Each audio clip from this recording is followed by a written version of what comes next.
episode 2 of the Bench to Brilliance podcast. Again, my name is Kyle. I'll be the one leading the podcast here for us along the way. Really, what we're going to touch on this episode, right, is recapping day 1 and day 2 of the NFL Draft Combine. So far, we had the defensive line as well as the linebackers, the defensive backs, tight ends, and safeties today. And really just talking about everything that kind of went on there so far in the draft combine and, my key takeaways from day 1 and day 2, who stood out to me, who maybe, I still have those questions on when it comes to the draft overall.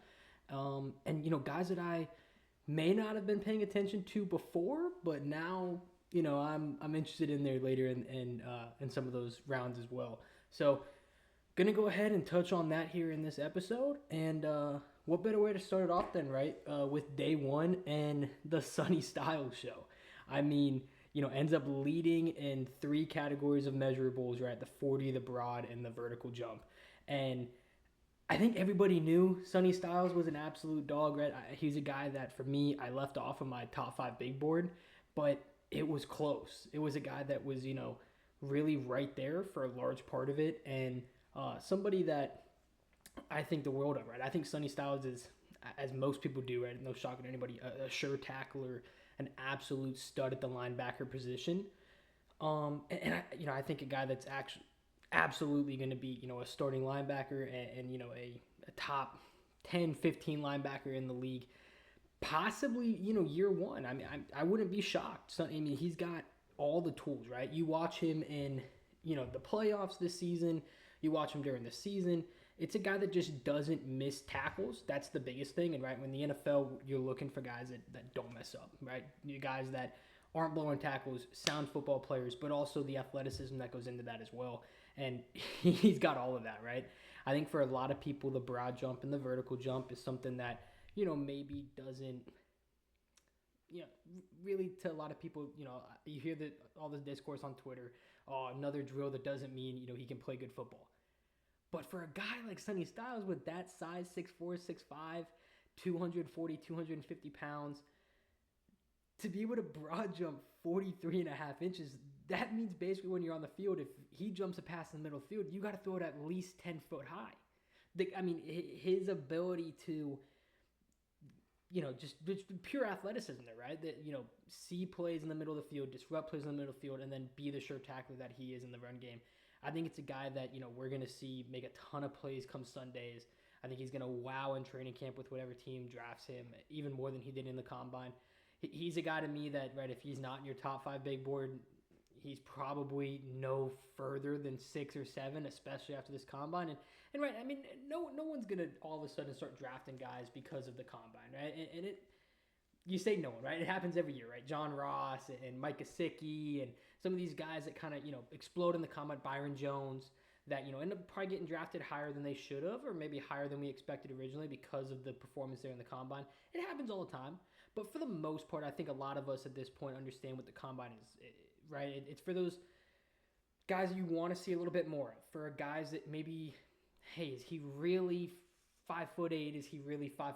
Is he really 6 foot tall, right? And so I think that's, what you need to use the combine for, right? But I think for a guy like Sonny Styles, where it is such a clean prospect to a lot of people, going out and dominating the way he did, it's fantastic, right? Kind of continuing on there with the backers. Another guy that really stood out to me is Aiden Fisher. Now, somebody that I didn't necessarily pay a ton of, attention to. I know when I'm watching the film, right, and something that really jumps out on film to a lot of people with Aiden Fisher is the ability to be the QB of the defense out there. And I think, there's a ton of videos on YouTube breaking it down where, they show how well of a communicator he is, pre-snap, and how, I think, honestly, you watch him run, you watch some of his, field work there, hybrid cover guy, like, I think he's got the size to play backer, but it's like you wouldn't be surprised if this guy probably translates better to a cover guy in the NFL, right? I think you can kind of look at him, and to a lesser degree, right, Willie Gay was kind of a hyped up prospect, but I think he's got a little Willie Gay to him. Like, there's some twitch there, there's, some suddenness, there's some football IQ, and I think he's a guy that could be really interesting, right? Terrell Dodson's got a little bit of that too. So I think Aiden Fisher really kind of stood out to me, when he was going through his, stuff, right? The 40 was good. The 40 was solid. I think, right, when I was watching his field work, though, I was shocked at how well he did in coverage. I didn't necessarily, maybe ignorance on my end, not knowing, um, but I think he really stood out to me in that aspect. So I think a guy like Aiden Fisher really may have climbed up some draft boards there and maybe impressed some people there as well. Arvell Reese, right? I mean, a guy that, I heard from some people after episode 1, how is this guy not in your top 5 big board? And I get it, right? I mean, you're, again, with Arvell Reese, he's one of those guys, you're drafting potential over production. And I understand it. Arvell Reese is an absolute stud, right? And I think when you watch him, it's power. Oh my gosh. I mean, the ability to turn power into speed and to just make things, overpower guys. You saw it even in the drills, right? When he's going over, doing bag work and doing, certain stuff there with the coaches. You can see the explosiveness, and I think to a lot of people, right, explosiveness comes off with, that pure power aspect, and I think he's got all that. I mean, I think Arvell Reese absolutely is in a top 5, top, 6, 7, 8 player in the draft, range there. I think to everybody. I don't think that's a shocker. And it wouldn't surprise me if Arvell Reese was a second, third player drafted as well, because I think there is going to be people that have him over Ruben Bain, right? And we'll just go to Ruben Bain, right? Whether you want to put him on the line or edge backer there. Ruben Bain, to me, it's like, okay, the arms are the arms. Get over it, or if it's the biggest thing to you, then I understand too, right? I mean, we look at the history of the league. Yeah, I understand completely, right? I mean, Melvin Ingram's maybe the cleanest comp, due to arm size. So I understand it, right? And I understand the issue there, but it's like what I said in the episode 1, right? You cut on the tape. Just put on the tape, and at the end of the day, tape doesn't lie. Ruben Bain he's a monster, right? And you heard some of the guys talking about him too. There was a show earlier today. I can't remember the name of the podcast. It's got a bunch of good ex NFL players on there, right? And they were talking about him and talking about how he plays the ghost position. And it's very similar to like Micah Parsons, and Micah doesn't have the arm issue as much, but right, it's the ability at that edge position when you're kind of more of a ghost player. It doesn't really matter about the arms because the whole thing is you don't see them, right? Either being super quick or in Ruben Bain's, case, that electric first step and then, putting power into speed the way that he does. I don't see the issue with Ruben Bain, and I understand it, right? And I could be dead wrong on this, and maybe I'm one of the ones that, are going to be proven wrong. But I think for what me and what a lot of other people see with Ruben Bain, it's just like, at the end of the day, just put on the film.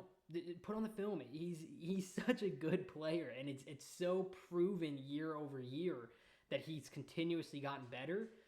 I'll take my chances with a guy like Ruben Bain. You just believe that guy's going to make it work. Maybe I'm in the minority there, and it seems like more and more people keep talking about, the potential of him not being a good player because of the arms. Maybe I'm in the minority, but I think you even heard, on the combine, right, some of the announcers talking about it when they're talking to teams and asking GMs about it, and even GMs are being like, at the end of the day, I think it's just a guy that you got to make it work because he is that undeniable of a player. And so I think, in Ruben Bain's case, we'll take the measurables. They are exactly pretty much what we expected. We expected very, very short arms. We got a very short arm. At the end of the day, I think you're going to look at that and just go, hey, we'll chalk it up and we'll see what we can get out of this guy.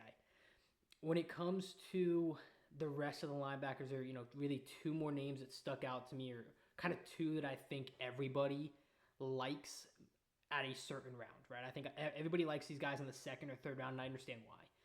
Anthony Hill Jr. and Jake Rodriguez. Now, different, but kind of the same to me. Now, Anthony Hill Jr.'s got way more, I think, athleticism. I think you get a guy there that, really has more potential. I think he also has a little bit of the Jake Rodriguez stuff where it's like he does also just do a lot of stuff really well.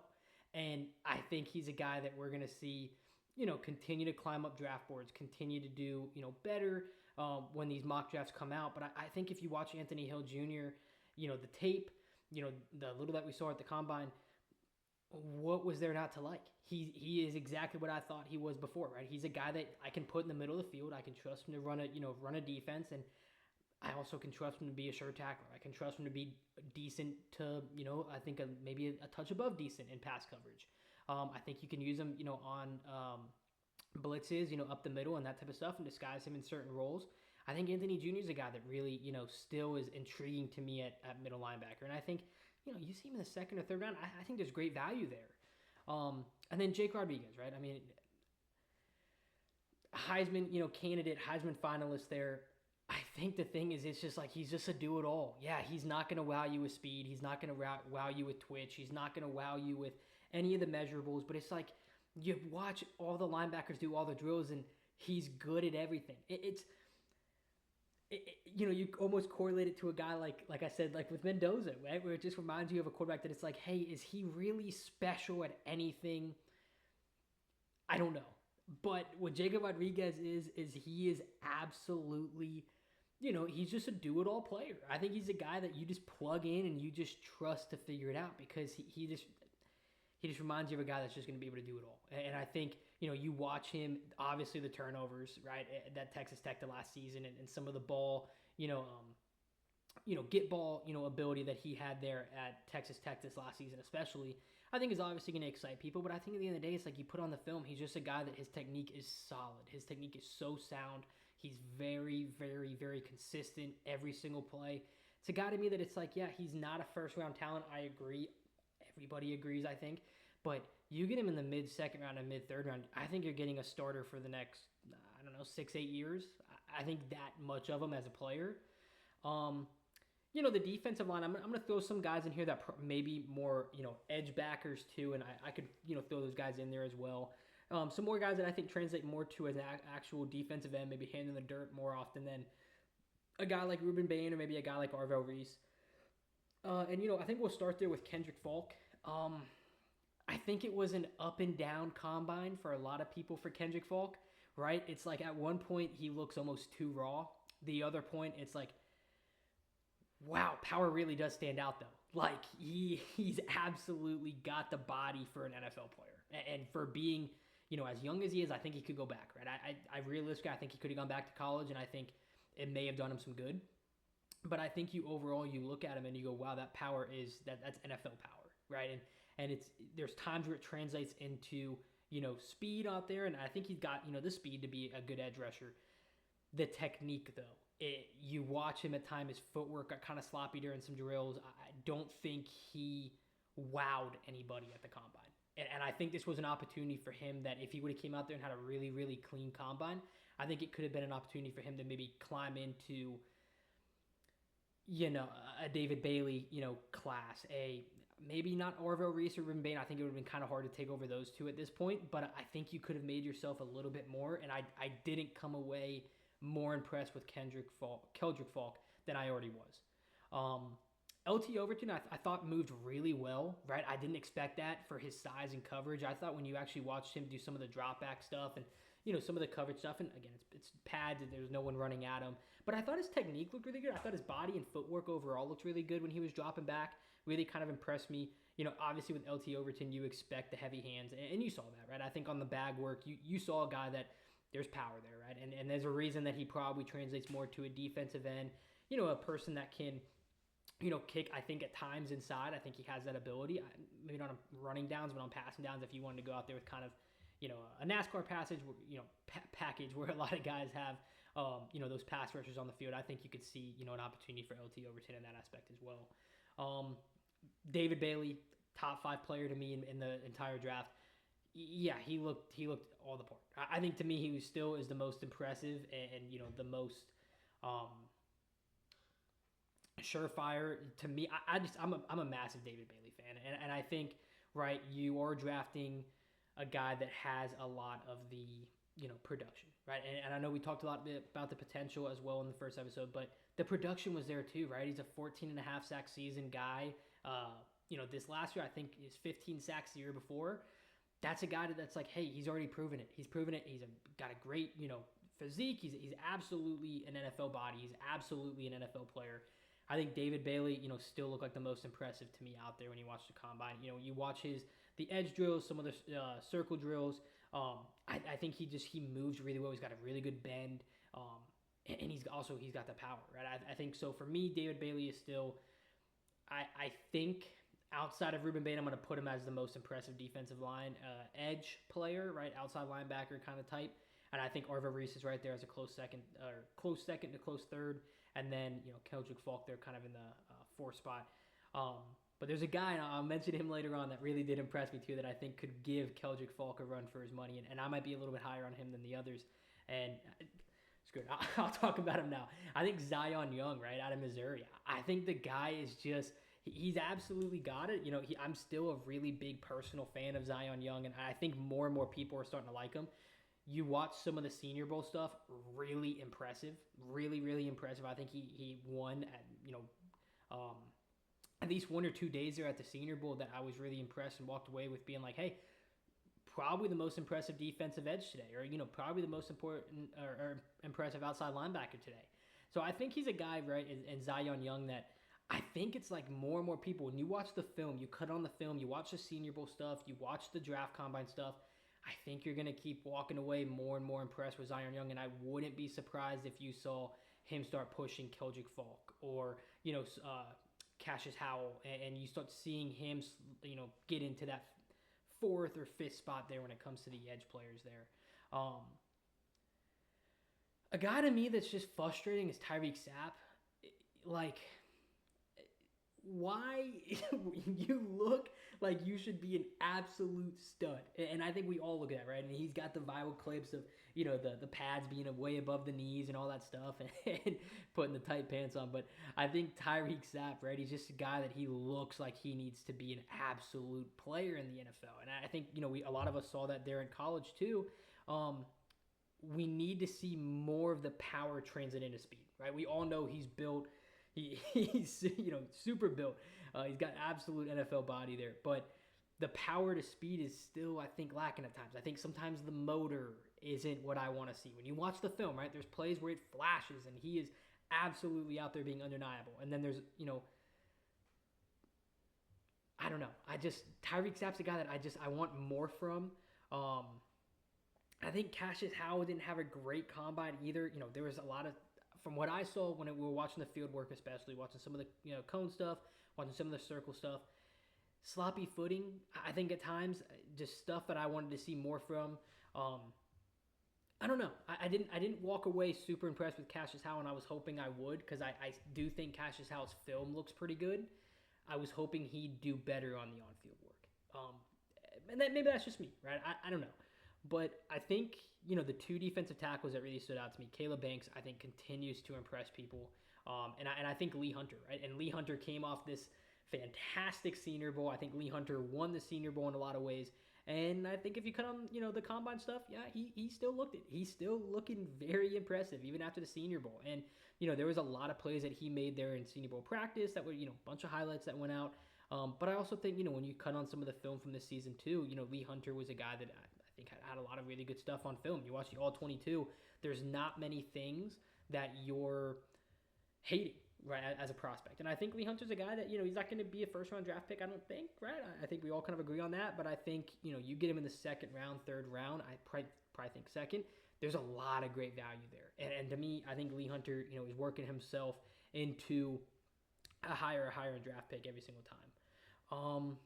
Now, listen, my most fun, the thing that I care most about, it's just, I played the position growing up, right?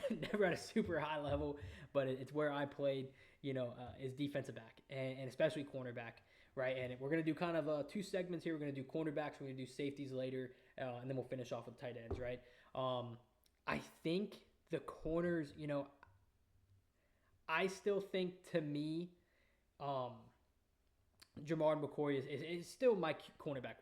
I think, I know he didn't play last season. I understand that, right? And I completely understand, resting the whole season, right? But we've seen that before, right? For different reasons, right? Jamar Chase sat out a season because of COVID and just trained, right? And I think a guy like Jamar McCoy, you go and put on that film from the year before, it's like, yeah, was Mansour Delane really that much better this season than he was last year? I don't think so. I think Jamar McCoy still is cornerback one in this draft to me. And I wish we could have seen some stuff at the combine. I think it was important for him to be there and get in front of those teams and let them get measurables on him and get, on the medical table for those guys to really get a look at him. But I think we're going to be impressed with him at the pro day. I think he'll do a little bit more work there at the pro day. So we're going to see him on some field stuff and see how he's really moving coming off, the knee injuries. but I think he's just a guy to me I think he's still the best player at corner in the draft, and I'm excited to see how it ends up turning out for him. I think he's going to be an absolute stud. I really do like the comparison that a lot of people keep using too for him. Um, I think we saw Stephon Gilmore on some of the combine feed there, and I think it fits. I think Jamal McCoy, he kind of fits the role. I think he's a guy who's got good size. He's got really good ball skills. I think he's going to be pretty good in the run game. He's got to me that he's a pretty good clean prospect at cornerback. The other guy that I'm still really impressed with, I think Colton Hood. I think Colton Hood has a really good chance that if he was drafted around Menser Delane or around Jamar McCoy in the draft, wherever they go, I think you could get a guy that is maybe just as good. And to me, it's like when I'm watching him right now, I'm making my notes of everything. I just literally put down yes for Colton Hood. I don't know what it is. I started watching his film probably late, right, and got kind of a deep dive or a late deep dive on him. Didn't watch a ton of Tennessee this year, but I think when you just put on the Colton Hood film, it's like, yeah, he stands out. He's physical. I think the Senior Bowl, he showed a lot of good carry speed downfield. I think he's a pretty good tackler. And I think when you watch him, in the ball skills, I think we saw that, right? And I know the one clip of him kind of falling over, catching the ball was kind of going viral there at the combine. I think he's just a guy that's going to keep making plays and keep, impressing a lot of people there. So Colton Hood's a guy to me that it's like, yeah, first round pick, I would take him. I wouldn't be afraid to take him in the, top 20, back into the first round at all. I think you'd get a really good player there, and I think you get a lot of value. The last one to me there, when it comes to kind of the big guys, and I'm going to throw some random names out here when it comes to cornerbacks that I was impressed with their day. But I think when it comes to the main guys there for me, D'Angelo Pons, I don't care about height. I don't care that we don't value the slot corner and the nickel corner to a point where he's going to be drafted in the first or second round. D'Angelo Pons, I'm sorry, you put on the Miami film. That guy plays bigger than he is, and I think he'll continue to do that. Right? You watch that Miami game. I mean, he's bodying up tight ends. He's putting body on body. He's just a guy he's not afraid. The size doesn't bother him. Obviously the vertical jump there tied Sonny Styles for the best in the entire combine so far at the 43.5. I think D'Angelo Pons is just a guy that's going to keep making plays. I mean, if that's a shocker to anybody, I don't know what to tell you. You watch him in run game, even at his size, he was making tackles on big backs in the playoffs and big backs all season long. You watch him, there was even some plays against Oregon this season when he was going against Kenyon Sadiq, who had a fantastic day as well. Where he's making plays. D'Angelo Pons is just a guy to me that's like, hey, listen, can you play football or not? And we've seen small corners, right? Marcus Jones, I think he is a great comp for D'Angelo Pons. I think you're going to get a guy that just plays the game the right way. I think he's a guy that's just a dog out there, right? At the end of the day, right? What I talked about in episode 1. What matters to me is like, do you love football? When I put on the film, do you play? You put on the film, D'Angelo Pons answers all of the questions. At the end of the day, there's only so much you can do out there, right? You can't make yourself taller, can't make yourself, Sonny Styles body type. But at the end of the day, D'Angelo Pons just make plays. I'm going to go ahead and draft that guy because I believe in a guy that just makes plays you put on the film. That translates to the NFL. A couple of the names to me that kind of stood out to me, right? I mean, I think we all obviously have to talk about Torian Pride Jr., fastest, combine 40-yard dash so far for this class. That was interesting to me. And I expected him to run fast. I knew he was a good athlete. But you put on the film, it didn't show that. So to me, it's okay. We need to get him in the lab. We need to get the technique figured out. Because the physical traits are there, right? And I think everyone can kind of see that now, especially after the combine. And I think he's a guy that benefits from the combine, right? I think that speed is going to entice people even more, right? We already knew he was a good athlete. But I think that speed there and running the way that he did is going to impress people, right? I think his official time was a 4.28. And that obviously very, very good at corner. So I think he's a guy, right, that, definitely helped himself.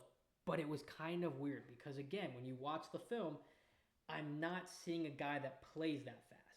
So is it instincts? Is it football IQ? Or is it just technique, right? Because a lot of that we can teach, right? Instincts, a little bit harder, right? Because that's just reaction speed. It's really easy to run a straight line when they tell you to go. It's not really easy to run a straight line when, Justin Jefferson's putting a double move on you. You got to make sure, does that translate? And I think for a guy like Torian Pride Jr., he's going to get himself, obviously a better stock here with that time. And I think it's interesting, right? Is he a guy that's going to go to a really good system and then all of a sudden, you know, turn out a lot better than a lot of us expected before the combine? And I think that's potential, right? I think Chris Johnson from San Diego really impressed me again. You put on the film, he's really, really clean. A guy that I didn't really pay a ton of attention to. But the more and more I've started listening to more people that I respect talk about him and whatever, and you watch some of the more all 22 film for him as well. It's impressive. It's a guy that he makes a lot of plays. He plays really good coverage. And I think he's a clean prospect. I was pretty impressed with him with the run game, and I was impressed with him with overall the combine. I thought, obviously, again, it's on the field drills. He's going against nobody. It's yeah, as we always talk about, right? Don't be an underwear hero. That's what a lot of this is, right? But I think a guy like Chris Johnson, right? You saw a lot of really clean technique. I don't think anyone walked away from it feeling any worse about Chris Johnson, obviously. And I think he may have got himself some more eyes on him this weekend as well.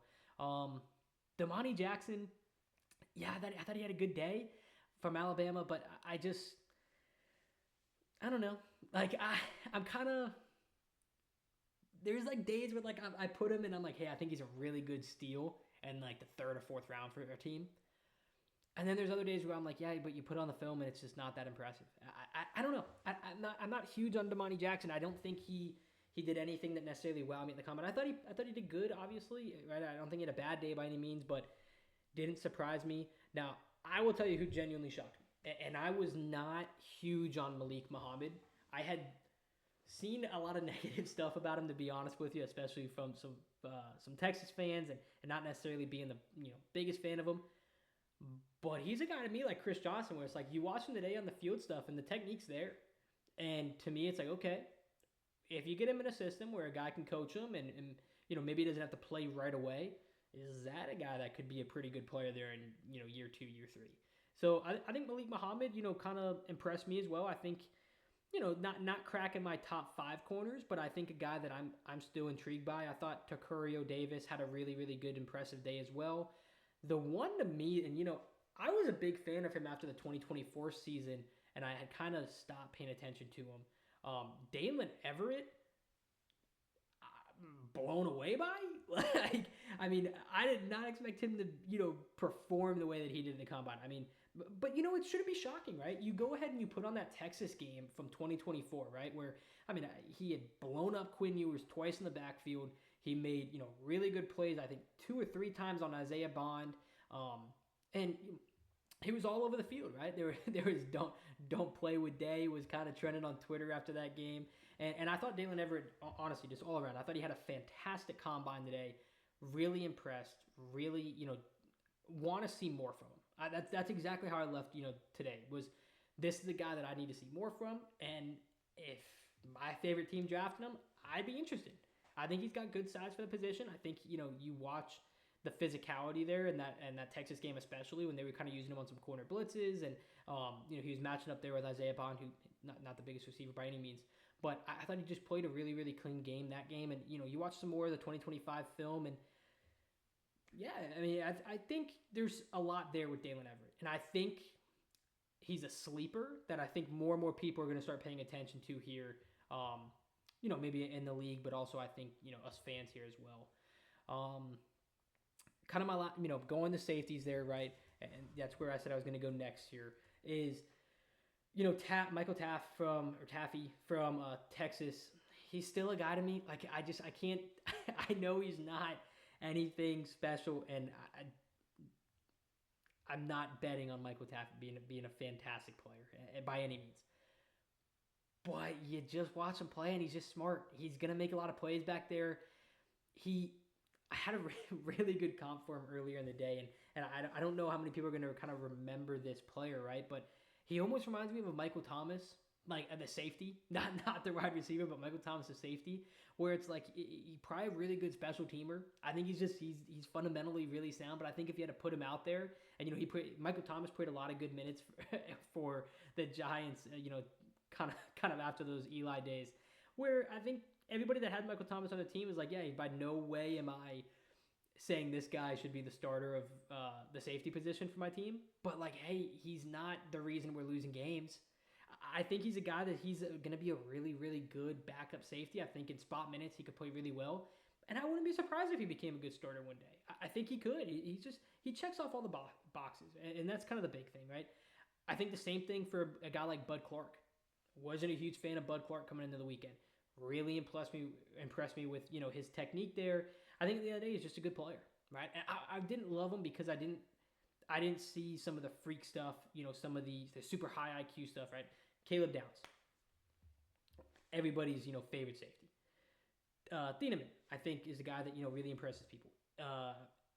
Emmanuel McNeil Warren, I think, is a guy that really impresses people. He's a freak, right? Athletic freak. But I think a guy like Bud Clark is like, hey, you draft that player, you're gonna get a good player.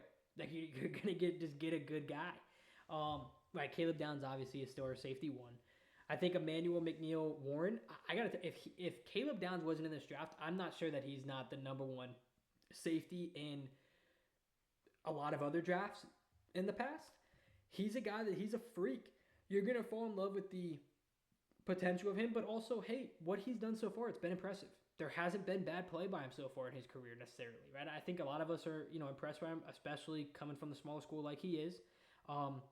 He plays much faster than the 4.5 I think that we saw. I didn't think the 40 was going to be his thing. I think a guy that is 6'5" and has kind of some of the instincts that I think he does have and shows at times, I think he's always going to play faster than 4.5. He's a guy to me that it's like you're going to fall in love with the potential there because he's got some Tariq Woolen. He's got, some Eamon Warrior maybe a little bit there where it's like he's just a freak. He's an athlete, absolute athlete. He's got all the stuff that you wish Caleb Downs had, and if Caleb Downs had it, Caleb Downs would be the greatest player of all time. But I think Emmanuel McNeil Warren, I think he's a guy that's just going to be a fantastic player, and really a good development project for somebody. I don't think he's going to come in and blow your away day one, but you draft him as a second safety off the board, and I think you're going to get a really, really good player there in the future years. Thieneman, to me, it's like, yeah, that guy, outside of Caleb Downs, I think he's the most ready right now for the safety position. I think he's another guy that in some other drafts, he would be a number one safety, and you wouldn't think twice about it. When I'm watching him, right, some of my notes here, just ball player. Guy he just plays ball, he makes plays, he's dynamic. The speed, obviously, I think a lot of people, I didn't expect him to run in the, 4.3s. High 4.3s, right? Borderline 4.4. But I think he really impressed me. I'm really, still high on Thieneman. I'm kind of upset because I was mocking him here to the Dolphins in, round 2, round 3. There's not a chance he gets to round 3 anymore. I don't even know if he gets past middle of round 2. But I think he's an absolute steal of a player that someone's going to get there at safety 2 or safety 3 and maybe safety 3 because he doesn't have some of the measurables that Emmanuel McNeil Warren has. And we'll touch on him because of the combine and he performed well. And the Styles family apparently is just all freak athletes. Lorenzo Styles, your stock's gonna go up because of the speed, but like he's a guy to me that it's I don't want to say like a John Ross type thing, but don't fall in love with the 40-yard dash. It's not. By no means is he his brother. By no means is he Caleb Downs there at Ohio State. He is a developmental project. He's a guy that I don't know. I'm not huge on Lorenzo Styles honestly when it comes to overall drafts. I think he did some good for himself there with obviously his 40-yard dash time, and I think it's gonna impress people, and I think maybe help him out overall in his draft stock. But you watch the film this year, it's not great. He's not fantastic in coverage. The football instincts are not what his brothers are. He's a guy to me that it's, I think he did good for himself today, obviously, but I still am not, he's not a player that I would necessarily invest in, just personally. And then kind of wrapping up here, right? We'll wrap up here with our tight ends, and then, obviously we'll do another one of these videos here for, the next 2 days. We'll kind of wrap up those days as well. Might be a video again tomorrow, just because tomorrow is such a loaded day with running backs, receivers, and quarterbacks, just to make sure we touch on it all. But overall, right, I thought our tight ends, Kenyon Sadiq, we all knew he was going to be the number one, tight end drafted. I think that just confirmed it, right? He absolutely blew away the combine. Only thing I really wrote down for him is, top 15 locked. If he gets out of the top 10, I would even kind of be surprised at this point. I think people are going to fall in love with, the tight end position. I will say, my only caveat, go look at the history of, tight ends that run, at top 10 40-yard dashes of all time. When it comes to legit players that you would draft in the first round, I think Vernon Davis is the only one. I understand Evan Ingram and I understand Noah Fant. I don't think anybody thinks those were home run picks anymore at this stage in their careers. So that's the other thing that concerns me a little bit. Now, I do like Kenyon Sadiq. I do think he's a very good player. I don't think he's going to have some of the drop issues that Evan Ingram had. But I'm not putting too much stock into the 40-yard dash. I think there's a lot of other stuff he does really well. I think he's a much better blocker than people give him credit for. I think he's got really solid hands, really good hands. I think he's a great point of attack, catcher, ball in the air. He gets the ball at the highest point. I like Kenyon Sadiq a lot. I'm not looking too much into the 40-yard dash. It's a bonus for me. Eli Stowers, I didn't see a ton, honestly, in the combine that I necessarily was blown away by. A guy to me that I still think he's, tight end 2. The one to me is Koenig from Oklahoma, and I've been obsessed with him all year, mainly because I'm a massive, massive fan of their quarterback over there at Oklahoma. But I do think, Koenig, he's just a guy. I think he's just a guy that's going to play tight end minutes that people are going to be like, where did this guy come from again? Why did I not know his name enough? And it's a guy that I think a lot of us, diehard football fans, diehard college football fans know the name, and I think he's just going to be an absolute stud there. The one to me that really surprised me with how well he moved and really how you look at the fundamentals of his field work and how solid it was, Eli Warden, he's a sleeper to me from Notre Dame. I think I hadn't really heard the name a ton. Obviously, you always hear of every Notre Dame tight end because a lot of good tight ends do come from there. But he's a guy to me that just really impressed. His hands were very solid. You watch, the catching drill when they run down the line. He's steady. Steady down the line, solid, soft hands when he's, catching the ball, which is always what you want to see. And he's a hands catcher too. I was really impressed with some of the catches there, in the field work as well as on the, the catch when they do that on the line, where you saw, he's not a guy that's waiting for it to come to his body. You see that a lot with tight ends. He was going after the ball, getting it at the point, and I was really impressed by him. I'm interested to watch more of his film. I almost want to do an individual breakdown on him. Really for no other reason than I didn't know a ton about him until today, but I was really impressed. I think one athletic freak here, and I think I want to touch on an athletic freak in every category. I feel like I've done that, is Tanacozio. What is he, 6'7"? Just an absolute monster at tight end. I would like if he could put on more weight, but I understand not at that frame. But just really, really good hands. Like, you watched him in field work today, and I really thought he translated more to kind of a blocker, red zone threat. But you watched him in kind of downfield, and the speed's not there, right? He's not twitchy or really that fast by any means. But he just, I think, is going to be a guy that makes a lot of plays for teams at times because of the height. I think he's just a guy that just has, really, really good height for the position. And I'm interested to see more. Another guy that I kind of, put there to watch more film on is Bauer Sharp. I thought he impressed with some of the stuff there at the combine as well. I thought, hand stuff there as well, right? With tight ends, it really always impresses me when you see guys that really, do catch hands first and not body catchers. I feel like you see a lot of tight ends, they're really good at high pointing the ball, but those balls across the middle, the crossers, and some of those, other catches, you see them kind of rely more on the body. It got Evan Ingram in trouble a lot there early in his career.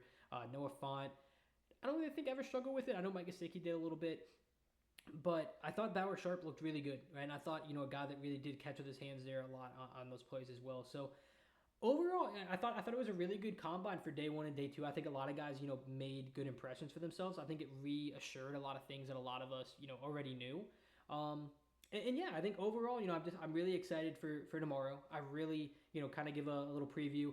Really excited, as I mentioned before, to see Drew Aller on the field. I want to see Garrett Nussmeier some more. I would like to see Taylon Green a little bit more. I want to see if we can clean up some of those accuracy issues that we struggled with there at the Senior Bowl, because I think a lot of people fall in love with the talent and the potential for Taylon Green, right? He's got all the stuff, everything you look for. It's the decision-making and the accuracy. And if we can look at cleaning that up, I think that's a guy that's going to intrigue people there in the later rounds. But yeah, I think for a lot of people, right, Drew Aller's the one we want to see. I don't know how much Jeremiah Love's going to do, but I think it'd be awesome to see, what he can do out there as well, because he's another one of those guys that's just, he has nothing to gain from this combine, but he's a guy that I want to see the measurables, and I want to see kind of the field work, because I think he's a guy that's really going to impress. And then, when it comes to the receiver position, right, I know I've talked about him a little bit. Omar Cooper Jr., I want to see more from Malachi Fields. I want to see, I really want to see more from Concepcion. I want to see Zachariah Branch. I think is going to have an absolute field day out there. I think, as I've talked about enough with him, he's a guy that's just a gadget to me. Go put him out there and let's see.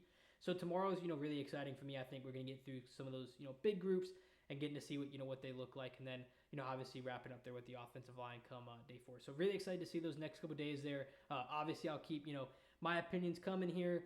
Just want to, quickly shout out. I appreciate all the love there on the first episode. Way more people tuned in than I expected. And I couldn't thank everybody that did there more enough, and everybody that shared it so far. So, thank you guys. I'm going to keep doing this here and keep chugging along and just giving you guys my opinions here with, the combine and then with the draft coming up there.